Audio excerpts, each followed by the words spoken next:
आचार्य श्री विद्यासागर जी की उम्र 78 वर्ष थी, जिन्होंने छत्तीसगढ़ के डोंगरगढ़ स्थित चंद्रगिरी तीर्थ में समाधि ली।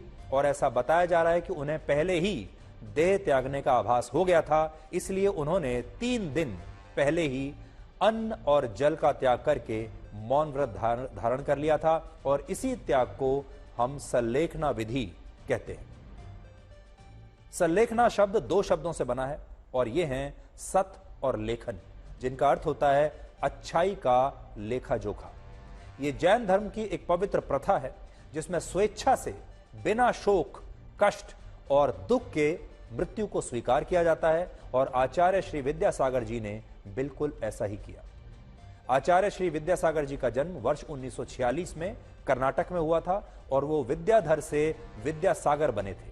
और वर्ष 1972 में उन्हें आचार्य की पदवी मिली और उनका पूरा परिवार संन्यास ले चुका है। और सबसे बड़ी बात यह है कि दुनिया हमेशा से उनके जीवन को बड़ी अचरज की निगाहों से देखती आई है। उन्होंने हमेशा दुनिया को हैरान किया है। आचार्य श्री विद्यासागर जी का जीवन इतना विशाल और विचारों की गहराई से भरा हुआ था कि उन पर 56 PhDs हो चुकी हैं। और उन्होंने भी 398 लोगों को दीक्षित किया, यानी उन्हें दीक्षा दी। और वो अपने विचारों को लेकर हमेशा बहुत स्पष्ट रहे। वो लोगों से कहते थे कि अपने देश को इंडिया नहीं भारत कहना चाहिए और लोगों को गौ सेवा करनी चाहिए, आयुर्वेद को बढ़ावा देना चाहिए, पशुओं के मांस की बिक्री बंद कर देनी चाहिए और लोगों को अपनी मातृभाषा हिंदी पर गर्व की अनुभूति करनी चाहिए।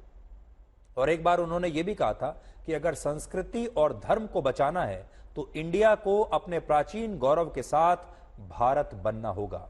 और आचार्य श्री विद्यासागर जी का जीवन इसलिए भी अलग था क्योंकि उन्होंने दूध, दही, मेवा, नमक, चीनी, तेल, सब्जी और फलों का पूरी तरह त्याग कर दिया था। और लोग तो ये भी कहते हैं कि उन्होंने कभी पैसे को हाथ तक नहीं लगाया। और सबसे बड़ी बात यह है कि वो सोते भी एक लकड़ी के तख्त पर थे और कभी भी उन्होंने अपने जीवन में गद्दे का इस्तेमाल नहीं